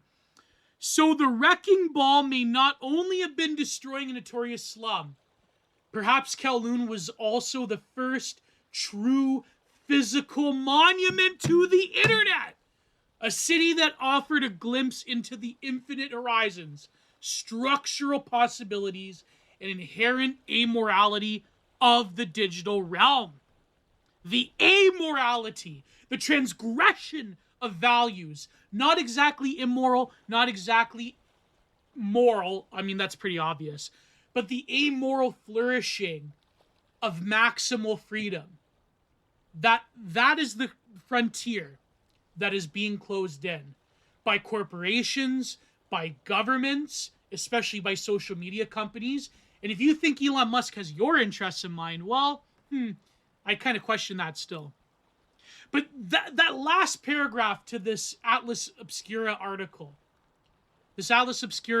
once again by James Crawford, who wrote this paper, by the way. Did he write this paper that I am citing here? That I'm going to read in the next... No, sorry, it's a different guy. But this article is incredible. And the first image is, of course, that brilliant Gerard photo of Kowloon at night with all of the open windows with these lights. It looks vaporwave. It looks cyberpunk. It looks like the world that sci-fi envisioned. That dystopia can be cool. That you can be a transgressive cyber, a data pagan or a cyber vegan. That you can live in a world of possibilities away from the eyes of governments and corporations that act as if they are governments. But that possibility, I'm sorry, we're not going to get the cyberpunk, sexy, romantic world. We're not going to get that. We're going to get the global giga longhouse favela that's going to plug you into the somatizing virtual reality. You're going to get something more sterile and embarrassing and anti-human than ever before. But the possibility of that is incredible. And Kowloon was destroyed so that a million Kowloons on the internet can flourish. And they too can destroy themselves from the inside or from the outside. They can be destroyed from the inside from the various degenerative practices and infighting and what I call shark wombing of different online communities, or they can be destroyed from the outside by having power monitor it and arrest and surveil and dox and demonize the various proponents of online communities, such as the online right wing, the E-right, as I call it. But that's an incredible sentence. And so I think we should take a break, and I think you should reflect on it as I give you another brilliant composition from Philip Daniel. Take it away, Philip.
All right, and we are back. I hope you enjoyed that composition. I also forgot to mention at the beginning, but I can't play it for you because unfortunately the way that YouTube copyright... By the way, copyright is such a huge farce nowadays. And I even say this as an artist, okay? There was this case recently, you know what's so crazy is that you have these leftoid MB kids with pronouns in the bio, with all the flags in the bio, how they are so threatened by AI art. They're so threatened by AI destroying their kitschy little, chibi kitsch, which I read about in my book, by the way, They're just like recolors in the same style of Vispop and Has Been Hotel. It's like all of like the million of the same trash. The illustrators, they're all threatened by AI art. And AI art, by the way, is slop. I have this chapter. It's going to be the last chapter I write in the book about hyperslop from about these AI images I found. So I'm not pro AI art, but when it comes to copyright, this used to be the domain of the political left in the early internet. They hated copyright. They loved the whole like net neutrality stuff. They said the copyright was a corporate government scam, that it was going to like destroy creativity and remix culture. Remix culture was so foundational, both in music and in images, in virtual art and in music. If you read Kadu Aswao, is that how you pronounce his name? You know, More Brilliant Than the Sun, you know that work? He's not a big fan of Nick Land, by the way. I wanted to write a paper about that one time. Maybe I'll still write it. Because he gave this talk once about Nick Land called Hostile Futurities. And he's not a big fan, because of course he's another like woke academic, whatever. But his work is brilliant. I'm not discrediting him, because that book, More Brilliant Than the... I think it was called More Brilliant Than the Sun, More Radiant Than the Sun. Truly, truly brilliant theory cell exploration of electronic music from like the post-colonial African studies academic. It's truly a great work, even though it's like on the political left, I still quite like it. It's quite a brilliant work of music criticism and theory selling, of course. But these people, they used to love that. They used to hate copyright, as a side note. Because copyright, the destruction of copyright, was predicated on that same early internet optimism, the same Silicon Valley utopianism that people like William Gibson were even writing about. The people that were pining for, that it would lead to a proliferation of creative freedom. But now what do you have? You have this viral tweet by some photographer. And by the way, listen, there's a lot of brilliant photographers who I consider artists, but let's face it, when it comes to the hierarchy of art, there is such a thing. I'm not just saying that because I'm a painter and I'm a printmaker. I'm not just saying that, okay? But I mean, okay, so this, I think she is from Hong Kong, by the way. So she's this artist, I think she's from Hong Kong, where she sued this Dutch painter for taking a photo reference of her work. And by the way, she gets work for like Vogue and Vanity Fair, if I recall. So she's not hard up financially. She had this viral tweet where he's like, oh, this guy, he's a racist. He worked for this racist play. He was doing a playbill for, he's like, he's stealing my work, and I sued him, and I won. Even though he won in one appeals court. But now he's got to go through another one, a civil court. And it's just disgusting. And all these Zoomer, whatever, kitschmongers, they're all like clapping, yay, yay. So does that mean that no artist could ever use a photo reference? Now, maybe if he put a few like wilder brushstrokes, a different background, he didn't try to like slavishly follow the photograph, which I used to do, by the way. I've since, learned there's a skill as a painter how to use photographs as a reference. There's a skill to use various principles of hue and composition and to be creative with color choices and so forth that you can use to edit photographs. This is why some people, like my friends, they'll use Photoshop and Procreate to edit photographs, or they'll use like digital art or whatever as a way of sketching, but I don't use that. I directly manipulate a lot of different images. I do a lot of thumbnail sketches and so forth. Maybe one day I'll use an iPad, whatever, who cares? I don't know, I'm a traditionalist when it comes to this thing, Sometimes I will edit photographs, but it's just, there's a skill that you acquire. So maybe he could have used a different mode of using that photograph. But to sue a painter who's using your photo reference, something is inherently, because he won some contest or he sold the work, it's just like, something just rubs me the wrong way. And to see it go mega viral with 80,000 likes from this, photographer that does these like, like these kitschy versions of high photography. You know what I mean? Where they're meant to be like sensuous and erotic or whatever, but they look the same. Just like in the whining about it, it's something about it's just incredible. I hate it. It disgusts me because I think that I do believe that. Listen, AI art is inevitability. It's a reality, and it's just people are using it for hyperslop, crypto scams and nonsense and Facebook images that appeal to boomers. I don't think AI art is going to significantly threaten, real artists, by the way.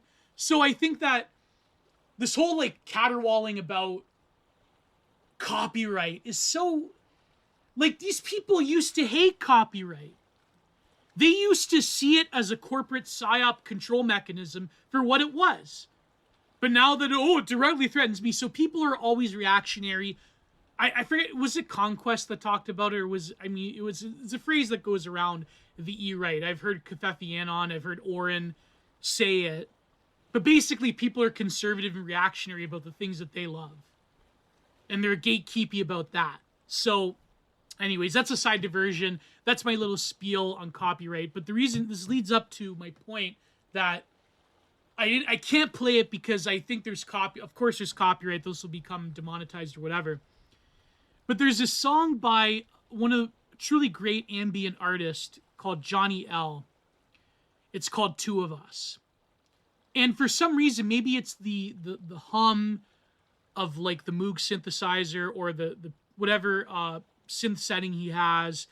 It's very 1990s. It's very like almost vaporwavy. It's got this beautiful female vocalist on it. And I remember it's got like almost the city pop that you'd find in places like Korea or Japan. It's got almost that vibe to it. It's called Two of Us, the song. And I remember like one time I was taking a night walk and I was listening to it. And I remember thinking about Kowloon Walled City and how there could be like, if I was a filmmaker, if I was an auteur, if I was like, if I had money and I was a filmmaker, I would make like a short film about an artist who lives in Kowloon Walled City, and he's obsessed with this lady of the night, if you will. And and maybe one day I will paint something like this, where an artist is sketching, and it's one of these grimy halls filled with the wires and the tubing and the shops of Kowloon, and in the foreground it's him, and in the distance he sees this beautiful woman that he's trying to sketch without her trying to notice him. And I felt like that could be like a short story in the way that like Wong Kar-wai, if you ever watch Wong Kar-wai films, sort of that quiet, somber, romantic story that is portrayed in film. But me being a painter, the best I could do is probably a painting of it, the same concept. I remember that song really invoked that image in my mind. And like the lyrics, the way they go, like two of us, even though we're alone. I don't know. It's really, sometimes as an artist, sometimes my mind wanders into different images as I listen to music. I don't know. There's something about that. I've always been fascinated with a lot of abstract painters that have tried to translate the experience of music into visual art. In Germany, Hans Hofmann did it. In America, Georgia O'Keeffe has a number of abstract compositions where she's trying to translate music into visual art. I've always found like lyrical abstraction, for instance, so fascinating. Because when it comes to my journey into the work of art, I have sort of a different approach. Like I started from the opposite, in that I started off loving abstract expressionism, then I slowly went into like landscape painting and expressionist compositions and so forth. So I get a bit of a different thing, I started off loving the New York School, for example, in the Northwestern, the Northwest visionaries, especially Mark Tobey, Morris Graves. So yeah, I have a different journey into visual art than just, starting off with realism, then going to abstraction. So anyways, Yeah, so I always thought about that. That would be a great short film. That would be a great painting, but especially like in the style of like One Kar Wai, for instance. Anyways, let's go, and I will at the very end of this, I will talk about this painter who actually lived in Kowloon, this British woman. Before that, let me comment on this article I found from a book chapter, and you can find this in Academia EDU. It's called The Translegality of Digital Non-Spaces. Let me repeat that. The Translegality of Digital Non-Space. And he talks about William Gibson's fascination with Kowloon Walled City. It's by Nick Morwood. M-O-R Wood. You know, like as in, you know, wood. Knock on wood. And you can find this for free, but of course it's part of a work about art and activism in the digital age. I believe it's published by the University of Toronto. And it's a great essay. He talks about WikiLeaks and he talks about non-spaces within the internet age. But let me skip. I'll read the first page and then I'll skip right to the William Gibson analysis. I would talk about maybe next week I could talk about this paper when he talks about WikiLeaks, but I wonder, this paper came out when? 2013? I wonder if he has a different assessment of of WikiLeaks nowadays, now that Julian Assange has been painted as a far-right figure because he hoped that Donald Trump would have exonerated him. So, actually, I think I will save that article for the paywalled version, just to keep all of you people incentivized to give me your money, you know. I mean, I shouldn't make it sound so mercenary. Hopefully that people that give me money, they do it out of the kindness of their heart and that they appreciate the work that I'm doing. Because I don't want to, like, see, I have this thing, okay, where I have this, I guess you could call it a resentment over not, how shall I say, riding the original YouTube reaction video wave or trend before, you know, pre-banning, of course, especially during Gamergate, where the content was pretty easy, you know. It was just reacting to a bunch of stupid people, and I kind of I like the idea. I guess, I don't know, not that I like the idea. I kind of don't like the idea. I think it's kind of base and not, like, you know, it's a sort of lowest common denominator thing, but becoming like a pure take seller, like a lot of people that do YouTube videos that range from 5 to 15 minutes, or doing streams just reacting to, like, what are the libs doing this time. I'm not knocking anybody, of course, but I kind of, like, I don't know, I wish I would have done that. A part of me does anyways, but then a part of me does like how I can be free and I don't have to dwell within the confines of people expecting a hot take all the time on the current thing. And a lot of people that I even respect do it very well. And I know that even on this show or on Digital Archipelago, I do quite a bit of hot take selling. And I do give my opinions on the news. But I think that I can express myself in a different way because I do view Content Minded now that I'm more focused on solo shows. But I will have guests, though. I have guests ranging from, you know, on the smaller end to the larger end in terms of their audience. I particularly don't care. Unlike certain people in the sector that only care about, oh, I have to get big guests and I only do a stream a month because I have to get the big guest, you know? Whereas me, I guess it's not really about that. There's a lot of smaller people that, you know, they're anons, they voice docs, they only do Twitter spaces. And if I get bigger guests along the way, then that's all right. I don't know who I could think of, but I'm sure there's some people. I mean, maybe if you can suggest in the comments, who would you like to see? Again, people that aren't too unoptical, although people that are kind of unoptical, I don't know. Maybe I shouldn't care. It depends on what unoptical means. I'm not going to, like, go out of my way to interview, you know. Never mind. You know what I mean? Like, people that are on... I guess we're all like on government lists nowadays, but anyways, I think I'm going to do the article on William Gibson from this academic that was part of a book. I have that for the paywall, the full episode, and I have other things I wanted to discuss. There was this interview from the 80s with this Romanian Orthodox priest. But also there's this other trend. I've noticed this trend in viral tweets that is kind of alarming. And there's other things I want to discuss in the paywall. Of course, I always leave the spicier stuff for the paywall. So in this segment, I wanted to talk about the sort of aesthetics of Kowloon Walled City. In particular, this artist who traveled there in the 1980s. She was a student in the Chelsea School of Fine Art, and her name is Hawthorne. Fiona Hawthorne. And I actually recommend buying her book. So there's a number of images that she was drawing during her stay at Kowloon Walled City.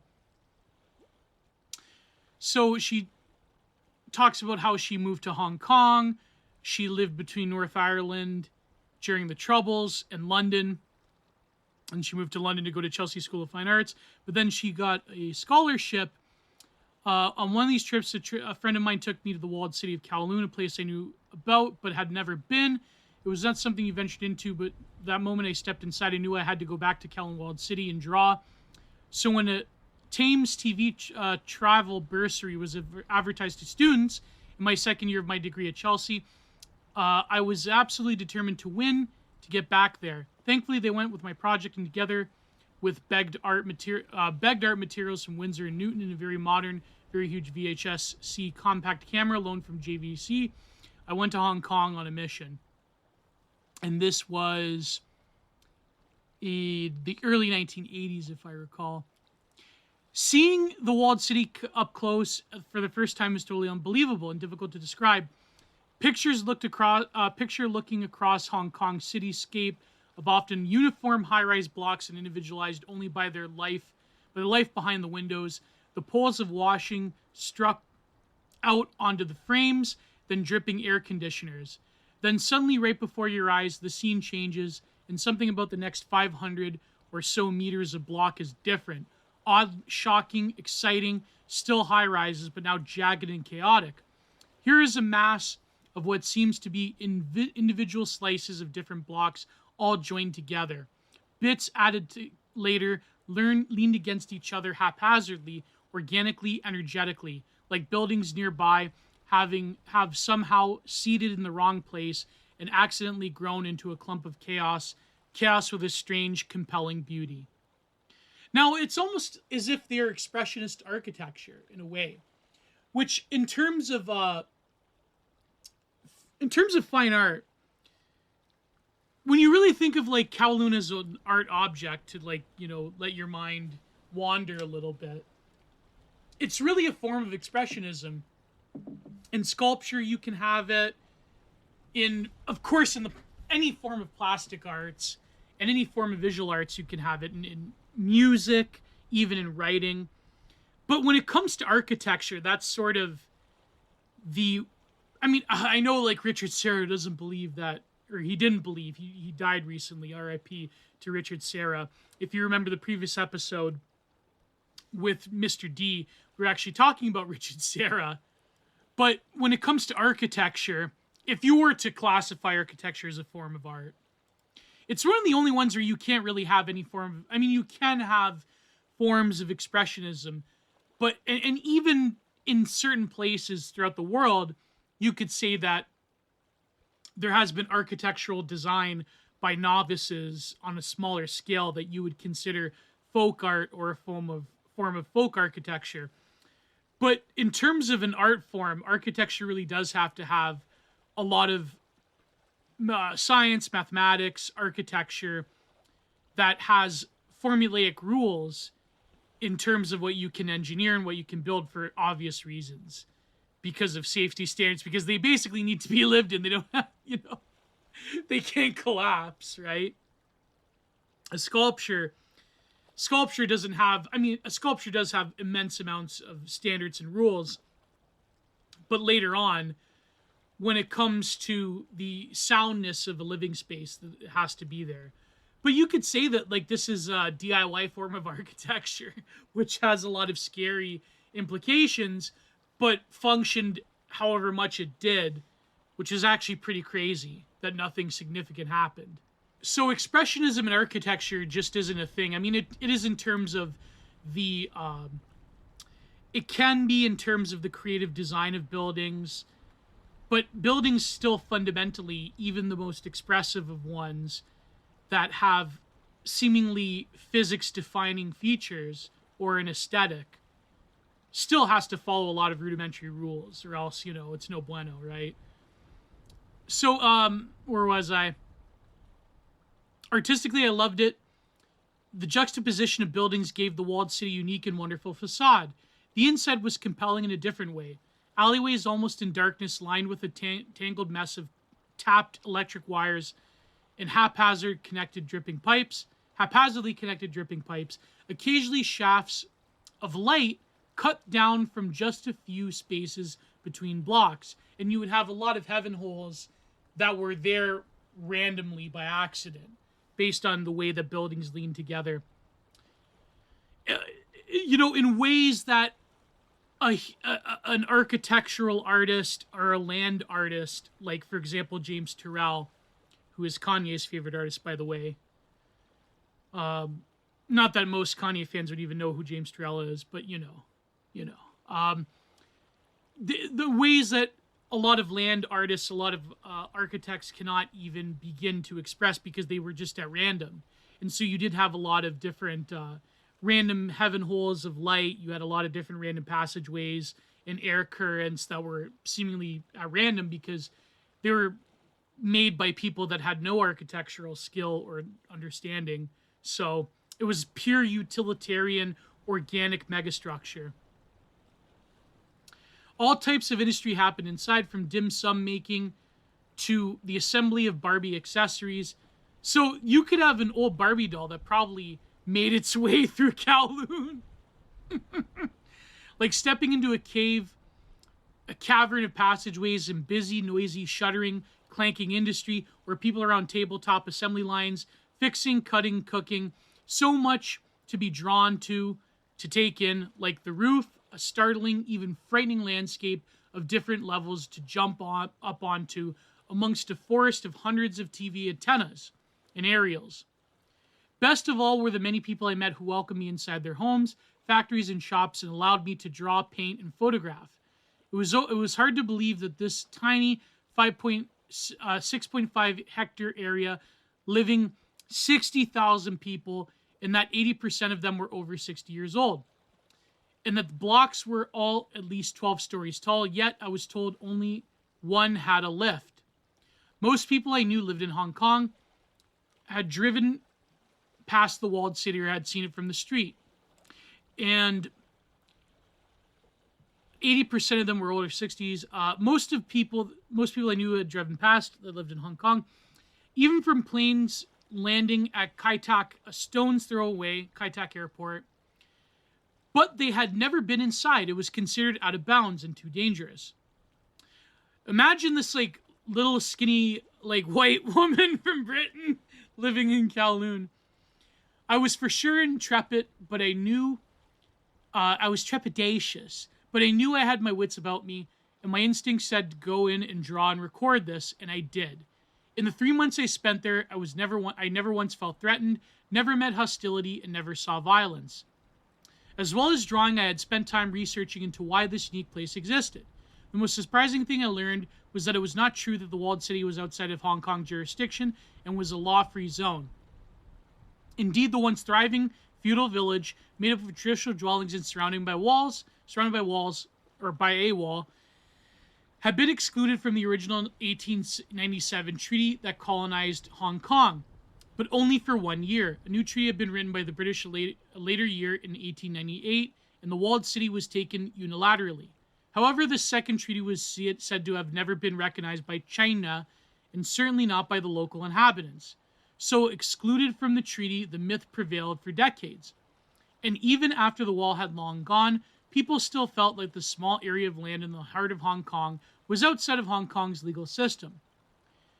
Here, within the parameters of the original wall, no wall there, but tracing the shape it once made, came into existence a free-flow city.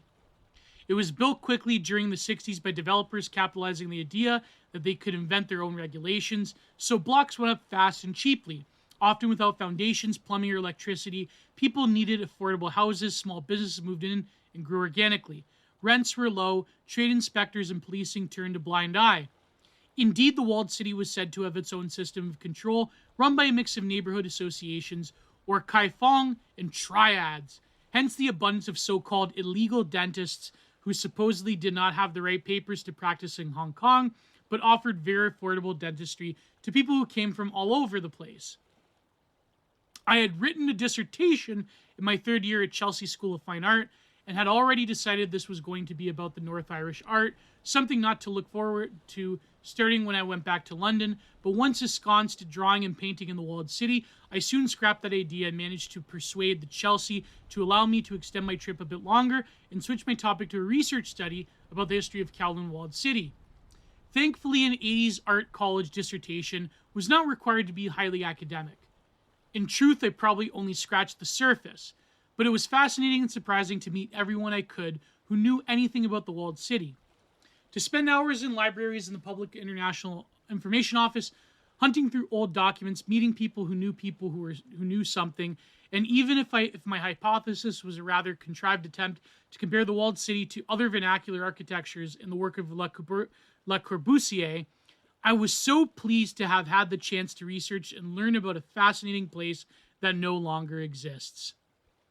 Photos, drawing, paintings, quite a lot of VHS C video footage, including some other large pieces of art not shown. So she's talking about her book. It is now a beautiful park with a scaled model of the city in brass you can look down into, grasp the amazing place that once was. I was so lucky to have seen the walled city of Kowloon, and it was such a privilege to have actually spent time inside of it, to get to know people who live there and see something of their day-to-day life. This is some of my adventurous selection of the drawings and paintings of 1987. Hope you enjoy. And this is from her website, FionaHawthorne.com. And these, I could tell when she was doing them, they're very rough, they're very on-site. One of them, the few color studies that I believe are done in ink and watercolor, they're crude in a way, but because when you're doing plein air painting, especially of figures, you have to keep them pretty crude. But the colors that do blend into them, instead of just the sort of drab grays and blues and the dirt and the muck and the filth. For example, there's the two of them in particular that are of the outside exterior. And they basically are just very quickly done studies in watercolor of the different blocks that have these splashes of color in them. They bleed into the page. And you can tell they're done in these quickly done notebooks. And one I could tell is a nocturne that's very similar to the famous Gerard photograph of Kowloon Walled City at night with all of the sort of almost neon bluish pinkish lights that you would see in some kind of cyberpunk film. And the portraits are rather amazing because these are people that she interacted with every day, and they were sitting down. There's one where there are two people kissing. There are groups of people, groups of faces, and they're mostly just watercolor, and I believe probably some sumi ink. And some of them are quite amazing. Some of them are of shops. You could tell there's little notes attached to them. There's little cartoonish ones that are done of people sitting at kitchen tables or doing some industrial work together. Some of them are quite haunting, actually, because they're people that are in these hallways. And one of them is of a man carrying water that's very similar to a famous Kowloon picture, I believe that was taken by Gerard, of a man carrying water up into a small factory shop or whatever. And, you know, he's an old man, he's frail, he's carrying these water jugs. One of them in particular I really quite like is of a man sitting and looking to the side into the hallway. And right next to it is a very crude, almost cartoonish drawing of people outside of Kowloon Walled City walking in the street corners. And there's like a little plane overhead. But this one where she's drawing and there's a fan next to him, there's these like really old and like these, older steel industrial fans that are, because there's no airflow, it's sort of like they're trying to do something about the air quality. And the pictures are quite incredible as well. But I quite like them, and you could tell there's a lot of screen press shirts and so forth that they were probably mass producing for people all over the world. Like, cheaply done, but it really is a testament to what Kowloon was. And some of the photos she's taking are incredible. Of the people, of the hallways, some of them are in black and white. Some of them are, they're quite stunning in a way. And there's just people everywhere. And you couldn't begin to imagine the density. And one of them, of course, one of the drawings is just a simple line drawing of people at one of these homemade restaurants or these little kitchenette restaurants that they had of people enjoying, they're gathered together. She also has a drawing of the famous, what do they call in the middle of the park where it's like these two sections of Kowloon intersected? It was like a what do they call those? It's like a park in the middle of a building. Oh, what do they call it? A foyer? I forget what the exact term. But it's incredible. And then she has photos of the memorial in the park that exists now to Kowloon. And it's quite incredible. It's quite incredible. And there's also edited photos where she's overlaying these neon colors onto these older photos of Kowloon. And I wonder what her work, what she looks like. I mean, what her work looks like nowadays. I'm looking at her artwork nowadays, and it's still very like, it's like over saturation colors. It's bright. It's like tube colors. It's very pop arty. It still has like a lot of the same themes of masses of buildings and parasails and people. And it's got that like, how should I call it? Almost like children's book type of art. You know what I mean? Like you could see this in a children's book, but it has that like, the typical style. It's very bright colors. But the work that she was doing at Kowloon was incredible because it's plein air drawing, meaning it's in the air, it's on location, it's or you would consider it urban sketching. Not that there's much of a difference, but it's a form of plein air painting or plein air drawing. And the people that she's depicting, she's in the environment, she's living in a, living in a block near or in Kowloon. And it's just incredible because it really is it's a form of the work of art that now becomes anthropology. It now becomes a cartography of experience. And that's always the debate in plein air painting. Is like, what is this authentic thing called urban sketching or plein air painting? Does it always have to 100% be on location? Because most plein air painters, or not, I wouldn't say most, but I would say a majority at least, they do touch up the plein air works. They do touch them up, and she's probably touching them up as well. There's always this like purity thing about like, oh, you have to like only have the painting is done as soon as you leave the location from whence it's done, right? But with here, it's like an actual experience where you're immersed in the subject matter that has a lot of implications towards urban anthropology and sociology. And not necessarily the way that, as much as I'm a fan of landscape painting, there is a lot of like plein air festivals and there's a lot of plein air shows that are done by artists who are appealing to boomers that buy these paintings or like older people in general. Although there is some younger people that do it as well. I mean, I quite enjoy plein air painting. I haven't done it in a while. I should probably go out this summer and do some. I do have like a little watercolor set, like watercolor and ink set that I use. But, in terms of actual painting, I should probably go out and do some. But it's crazy because you could tell she's doing this very quickly. She's only doing as minimal lines as possible with ink, and then she's doing pen and wash, or she's just doing pure watercolor. That's very quickly done because you're sitting there with the subject.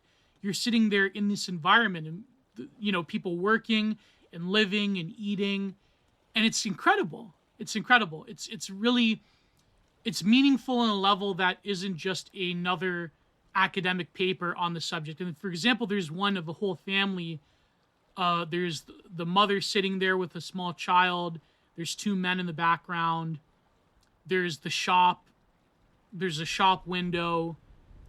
Very reminiscent of a lot of the photographs that people have taken of Kowloon.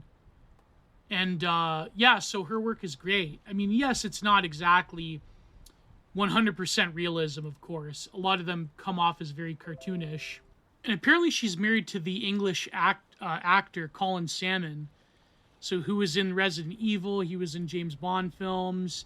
He was in Doctor Who, EastEnders. He was also in, I think I remember him because my folks, they watch these, what do they call that on Prime BritBox? He was in Prime Silent Witness and Prime, what was it called? Prime Suspect? What was that? Yeah, Prime Suspect. And he was in Silent Witness. So all those shows, like those British crime shows my folks watch. Oh, yeah, and he was in The Lazarus Project. I watched a little bit of that, but then I think, I don't know, it got boring or something. I forget. So anyways, yeah, so she's married to a British actor. And yeah, so it's crazy. I think it really is quite something, and it really is, it's an aesthetic window. It's an artistic window into the reality of living in Kowloon Walled City. And another piece of art that comes to mind is one that I remember during the lockdowns got shared around a lot, was a Japanese researcher, I believe an architecture researcher, did a very stunning, I mean, it is technical drawing, but he did a very stunning cross-section of Kowloon in 1993. And it has a lot of different people in these little shops and these residences, and they're just filled with things. And you could look it up.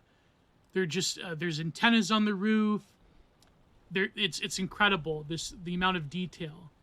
And people have done 3D animations of Kowloon. People have tried to recreate them in different spaces, and of course there is there's the Japanese theme park that is based on Kowloon. And there's still this fascination with it. And you look at the photos of the courtyard inside, and especially that one in the outside of all the lights. And people still to this day have this unyielding romanticism and this sort of very strange attraction and interest towards Kowloon. And it's something that will always stay with us. Even if there is the realities of a global slum, the realities of the way that people live to this day in the global south or wherever. And even though there still is the idea of the mass of people living in confined spaces being equated with totalitarian control, or rather a dystopianism, where centralized authority has sort of derelicted its own authority itself, there still is a lot of fascination with it, with a self-contained organism. And people have done their own artistic renderings of it, in digital art, for instance. But there still is this unyielding fascination with the idea that a whole city can act as if it's an organism, can act on its own autonomously, and have every single function from education, healthcare, industry, commerce, food, you name it, living space, that people can live in a very small landmass and live their whole lives and have no reason to really venture on the outside. That's a lot of dystopian and science fiction has the same idea. And I think that that incredible amount of urban density is fascinating to us, even though the realities of even what Kowloon was, or the realities that people face in slums and favelas nowadays, aren't exactly this, this lawless, anarchistic romanticism that people envision. But I will read in the paywalled version this article about William Gibson, but I also have another random stuff that I wanted to talk about. And so the paywalled version's always spicier, and it's always uncensored. So join me there. But thank you for tuning in for another amazing episode of Content Minded.